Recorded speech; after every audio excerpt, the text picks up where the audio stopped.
How did your mother-in-law embarrass herself trying to prove you were a gold digger? From the moment I got engaged to my husband, I knew his mom, Janet, didn't like me. She never said it outright at first, but her tone and her little comments told the whole story. To her, I wasn't the right type of woman for her son. Her family was more upper middle class. Her husband worked in finance, she stayed home, and they lived in a nice suburban neighborhood with golf memberships and dinner parties. My family, solidly middle class. My mom worked 2 jobs after my dad passed away, and I put myself through college with scholarships and part-time work. I wasn't ashamed of it, I was proud. But to Janet, my background screamed less than. At first it was subtle. She'd ask me questions like, so, your parents don't own their house? Oh, renting must be so unstable. Or, how nice that you don't have to finish grad school. Some people are lucky enough to just marry security. When I landed a good job in marketing and bought my own condo, she brushed it off with, well, that's temporary. Once you marry my son, you won't need to work. It was like she had this story in her head, poor little me, waiting around for a man to sweep me off my feet and fund my life. Meanwhile, the truth was that when my husband and I started dating, I actually made more money than him. Not that it mattered. We were building a life together. But Janet only saw what she wanted to see. The digs never stopped. At Christmas one year, she joked that I must have been thrilled when her son bought me a designer bag, since I'd never owned something so nice. At Easter, she made a snide comment about how I probably couldn't believe the vacations they took. Even at our wedding,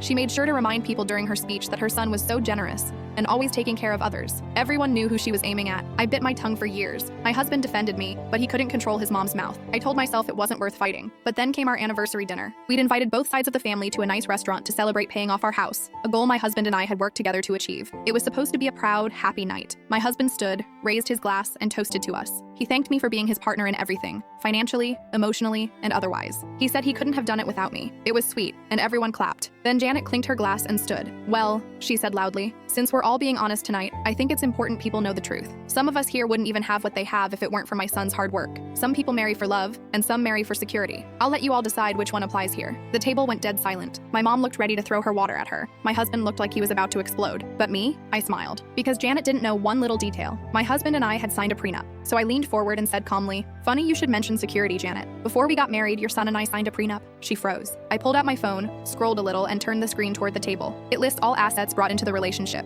I brought in the condo, investments, and savings. Your son brought his car and his 401k. If I were after money, I clearly picked the wrong person. There was a beat of silence, then the entire table erupted. My sister-in-law practically fell out of her chair laughing. My father-in-law chuckled and muttered, well, that clears that up. Even my cousins were smirking into their drinks. Janet? She turned the color of a ripe tomato and sat down so fast her chair screeched against the floor. She didn't say another word the rest of the night, just angrily stabbed at her salad while the rest of us enjoyed ourselves. My husband raised his glass again and said, grinning ear to ear, to my wife, the best decision I ever made. Everyone toasted, and that was the last time Janet ever dared call me a gold digger.